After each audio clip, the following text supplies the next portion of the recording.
윤석열 전 대통령은 오늘로 짧았던 정치 인생을 마감하게 됐습니다. 현직 검사에서 검찰총장을 거쳐 대통령까지 올랐지만 비상계엄으로 막내린 그의 정치 역정. 김용덕 기자가 정리했습니다. 저는 사람에 충성하지 않기 때문에 제가 오늘도 이런 말씀을 드립니다. 2013년 검사 재직 시절 윤 대통령은 이 발언으로 세간의 이목을 끌었습니다. 국정원 댓글 조작 사건 수사 과정에서의 외압을 폭로하며 나온 말이었습니다. 이후 2016년 국정농단 사건 특검 수사팀장으로 합류했고 문재인 정부 출범 직후 서울중앙지검장, 검찰총장까지 파격 인사의 주인공이 됐습니다. 지내온 것보다 더 어려운 일들이 많이 놓일 거라고 그렇게 말씀들 하시지만 늘 어떤 원칙에 입각해서 검찰총장 시절 조국 전 법무부 장관 수사 등으로 정권과 갈등을 빚었고 일단 법리적으로 보면은 검찰총장은 법무부 장관의 부하가 아닙니다. 직무집행 정지 사태와 정직 2개월 처분을 겪었습니다. 검찰 인사와 수사권 조정 등을 둘러싼 극한 대립 끝에 임기를 4개월에 남기고 사퇴했습니다. 우리 사회가 오랜 세월 쌓아올린 상식과 정의가 무너지는 것을 더 이상 지켜보고 있기 어렵습니다. 권력에 맞서는 상징적 인물로 부각되면서 단숨에 야권의 유력 대권 주자로 떠올랐습니다. 이런 부패하고 무능한 세력의 집권 연장과 국민 약탈을 막아야 합니다. 반드시 정권 교체를 이루어내야 합니다. 정치 신인이 제1야당 대선 후보가 됐고 대한민국 제20대 대통령 자리에 올랐습니다. 나는 헌법을 준수하고 국가를 보위하며 하지만 대통령 임기는 순탄치 않았습니다. 이태원 참사, 해병대원 순직 사건, 김건희 여사 관련 의혹 등으로 야당과의 갈등이 끊이지 않았습니다. 각종 논란 속에 22대 총선은 집권 여당인 국민의힘의 참패로 끝났습니다. 그리고 지난해 12월 3일 비상계엄 선포. 파렴치한 종북 반국가 세력들을 일거에 척결하고 자유헌정 질서를 지키기 위해 비상계엄을 선포합니다. 이어 12월 14일 대통령 탄핵소추안이 국회를 통과했습니다. 결국 헌재는 국회 통과 111일 만에 윤 대통령 파면을 결정했습니다. 윤 전 대통령은 이제 대통령 자리에서 물러나 남은 형사재판 절차를 이어가게 됐습니다. KBS 뉴스 김용덕입니다. 박근혜 전 대통령은 과거 부모를 모두 잃은 비운의 영예이자 퍼스트레이디에서 5선의 국회의원을 거쳐 대한민국 최초의 여성 대통령에 올랐습니다. 하지만 탄핵 인용으로 파면되면서 20년 정치 인생을 불명예 속에 마무리하게 됐습니다. 김병용 기자가 정리했습니다.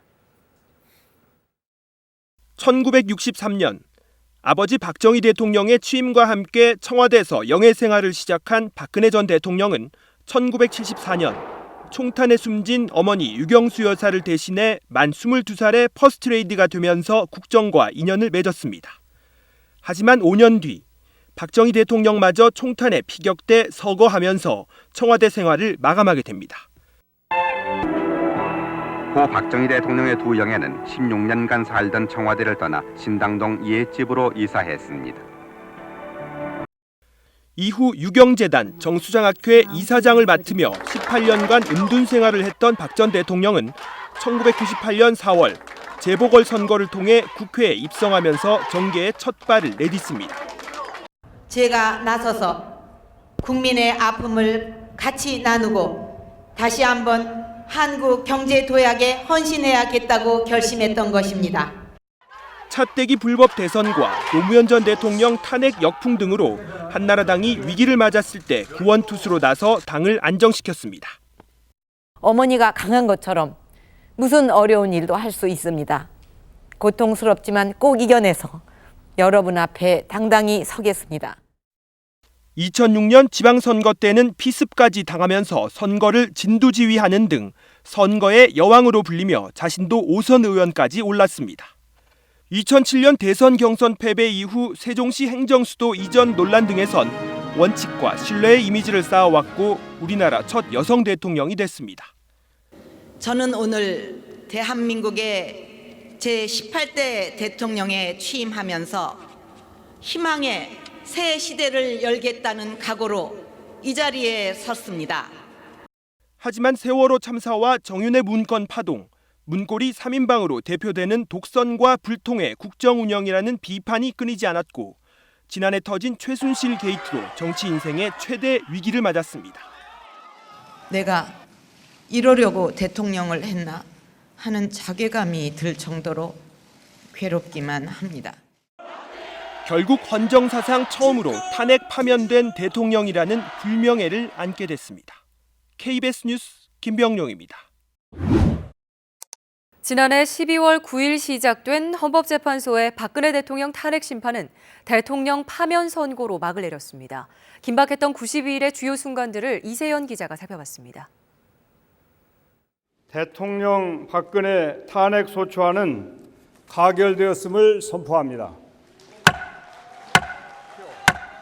지난해 12월 9일 국회를 통과한 대통령 탄핵소추 의결서는 같은 날 헌법재판소로 넘어갔습니다. 주심 강일원 재판관이 급히 귀국했고 재판관들은 곧바로 재판 준비에 들어갔습니다. 박 전 대통령은 지난 1월 1일 기자들과의 신년 인사에서 사실상 공개 변론에 가까운 의혹 부인에 나섭니다. 여기를 도와주라, 이 회사를 도와주라 그렇게 지시한 적은 없어요. 세 차례 준비 기일을 거쳐 지난 1월 3일 시작된 대통령 탄핵 심판 첫 변론. 당사자인 대통령은 출석하지 않았고 9분 만에 끝났습니다. 모두 17차례 이어진 변론은 매주 2차례 이상 열리면서 속도를 냈고 최순실 씨와 안종범 전 청와대 경제수석 등 핵심 증인에 대한 신문이 26차례 벌어졌습니다. 1월 31일 박한철 소장이 퇴임하면서 헌재는 이정미 소장 권한대행의 8인 재판관 체제로 접어듭니다. 대통령 대리인단 측이 주심 강일원 재판관을 국회 측 수석 대리인이라 비난하며 기피 신청을 하는 등 충돌을 빚기도 했습니다. 박 전 대통령은 지난달 27일 열린 최종 변론에 참석하는 대신 사익을 취한 적이 없다는 내용의 의견서를 제출했습니다. 17번, 85시간에 이르는 변론, 6만 5천여 쪽의 사건 기록 검토, 60번이 넘는 평의를 통해 헌재는 대통령 탄핵 심판 청구를 인용했습니다. KBS 뉴스 이세연입니다.